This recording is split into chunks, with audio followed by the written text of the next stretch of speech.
Assalamualaikum warahmatullahi wabarakatuh. Selamat pagi, siang, sore, malam teman-teman. Juga Ibu Dini Valdiani yang saya hormati selaku dosen Public Speaking Universitas Pakuan. Perkenalkan, nama saya Senorendi Putra.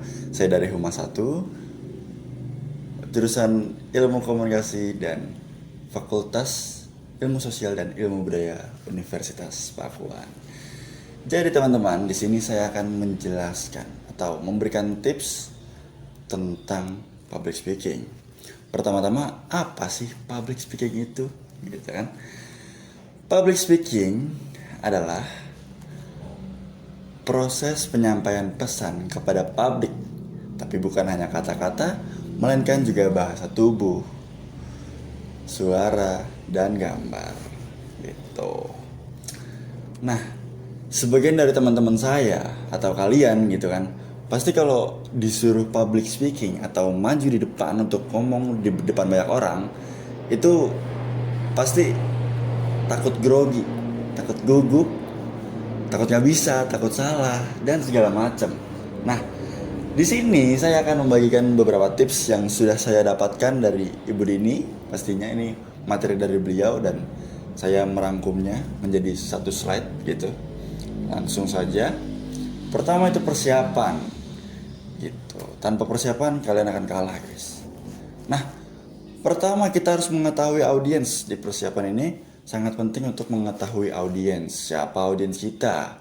Seorang pelajarkah, profesionalkah, atau masyarakat umum? Karena dengan begitu kita akan antisipasi untuk pembuatan materinya, cara menyampaikan kita gimana, itu pasti beda-beda tiap audiens gitu.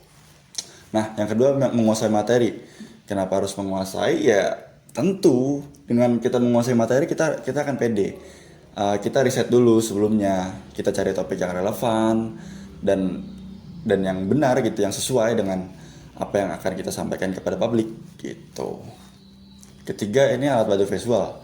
Seperti yang saya lakukan sekarang, saya menggunakan slideshow untuk membantu saya dalam menjelaskan agar lebih detail gitu. Selain slideshow ada gambar atau video gitu, itu bisa membantu kalian. Yang keempat, penampilan. Ini sangat cukup krusial gitu. Kita nggak boleh terlalu mencolok atau kita nggak boleh terlalu biasa. Bayangin, kalian di acara formal tapi kalian pakai kaos, pakai celana pendek, maju ke depan, kan nggak nyambung gitu. Makanya kita harus sesuaikan penampilan kita. Tanya juga ke panitia kalau perlu, Bu, kita gimana nih pakai baju bagusnya, pakai baju apa gitu. Kelima, siapkan mental. Tentu aja kan kita sebelum naik harus mempersiapkan mental gitu.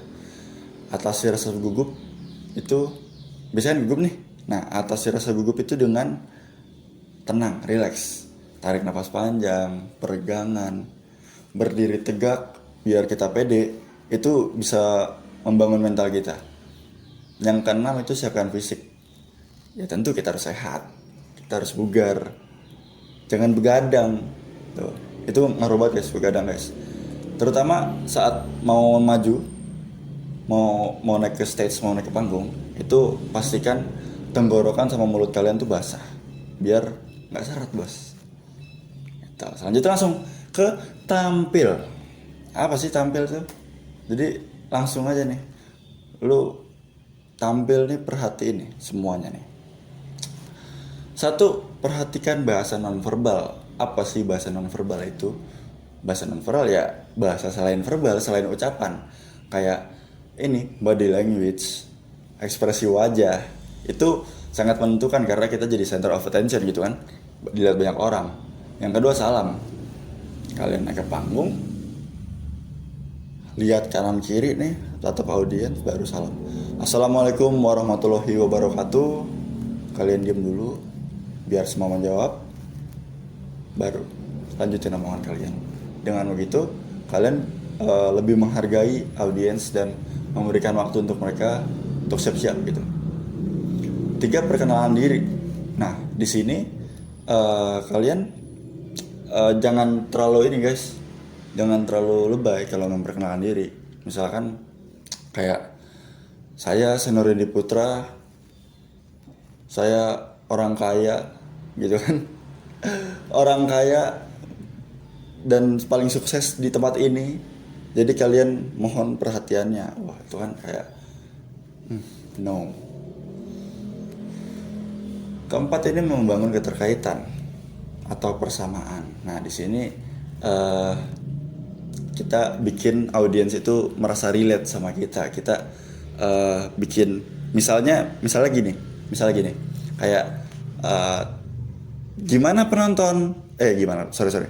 Kayak iya tadi tuh saya lewat perempatan itu tuh macet banget. Pasti ada yang lewat sini juga, lewat situ juga tadi ya, kemacetan juga sama. Saya juga kemacetan di situ tadi gitu.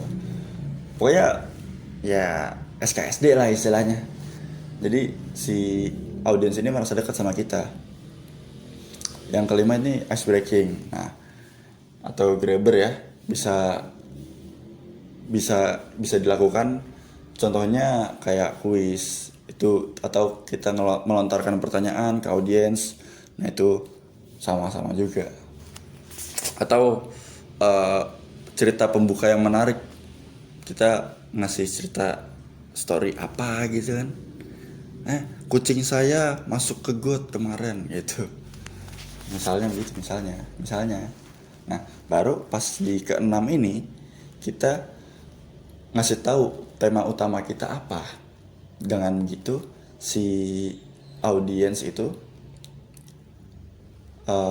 dia lebih nyaman untuk stay, untuk duduk, karena dia paling tidak udah mengetahui apa yang akan dia dapatkan hari itu juga gitu. Ketujuh baru materi. Nah, materi di sini tuh dibawakan harus secara efisien dan efektif, secara waktu, secara ketersampaian itu harus diperhatikan juga gitu. Ini kan materi udah kita siapin nih, harusnya lancar gitu kan. Nah, setelah itu baru rangkuman dan kesimpulan. Kesimpulan guys. Nah, kenapa kita harus merangkum?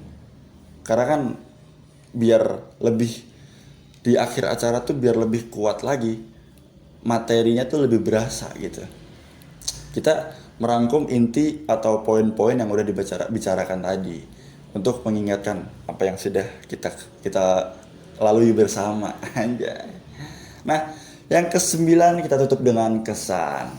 Ini biasanya nih kayak kalau umumnya itu dipakai apa? Pakai quotes atau pantun singkat terus langsung salam. Banyak sih sebenarnya tutup dengan kesan itu. Misalnya juga kayak bagi sertifikat gitu, bagi penghargaan gitu guys. Nah, semua ini bisa dilakukan kalau kalian praktis. Jadi kalau public speaking itu bisa dilatih guys sebenarnya. Makanya ya ada yang dinamakan learning by doing. Semakin kita sering melakukannya, kita akan terbiasa. Nah, sama halnya dengan public speaking. Jadi kita kalau ada kesempatan ya kita lakukan gitu. Jadi nanti akan semakin baik public speaking kita. Ya cukup sekian ya video singkat dari saya, tips-tips dari dosen saya. Ini yang saya dapatkan. Kurang lebihnya mohon maaf. Billahi taufiq wal hidayah. Wassalamualaikum warahmatullahi wabarakatuh.